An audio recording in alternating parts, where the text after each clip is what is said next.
One of the most frequently asked questions by students when I'm doing grilling classes is, how do you tell when it's done?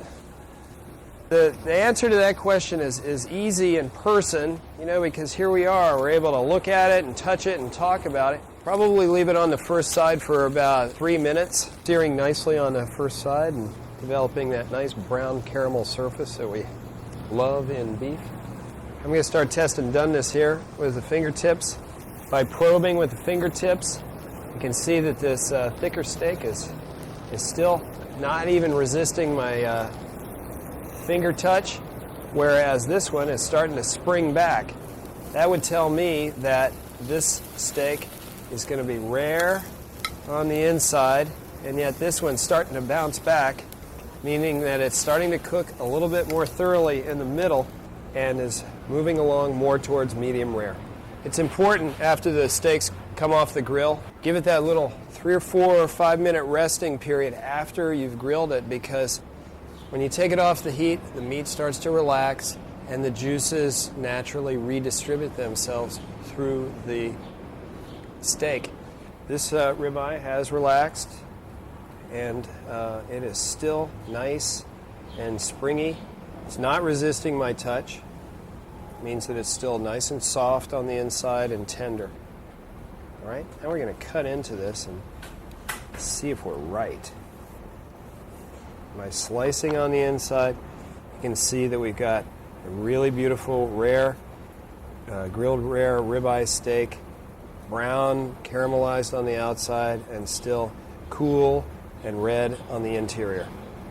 This next steak, which we judged as medium rare, still looking brilliant, caramelized and juicy. As you can see, it's responding to my probe by my fingertip here and starting to bounce back slowly, which means that it is a little bit more thoroughly cooked on the inside, and it's going to be medium rare. So let's give this a try and see what it looks like.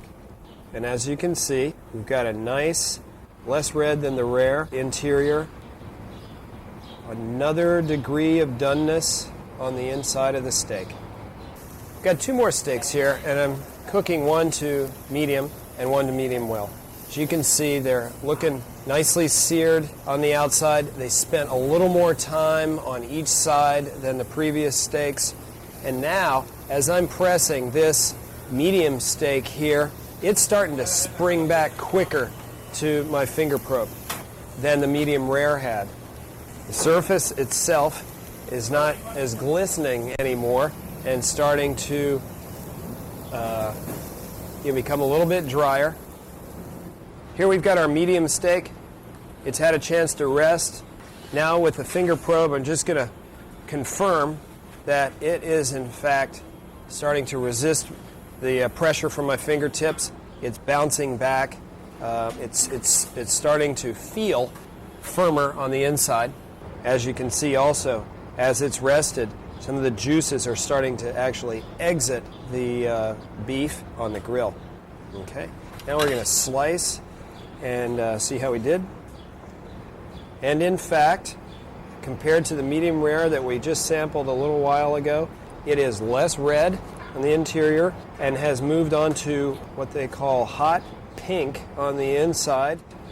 Now, a medium well steak. As you can see, the juices now have really started to exit the steak, and all that great, juicy, luscious association that we've got with rare, medium rare steaks is no longer. This is a perfect medium well. And if you see this happening at home, this juice coming out of the beef, and you are looking to try to get yourself a medium rare, well, you've blown it. And let's just chalk this one up to experience, and next week when we start over again, we'll know that we need to pull it off the grill a little sooner.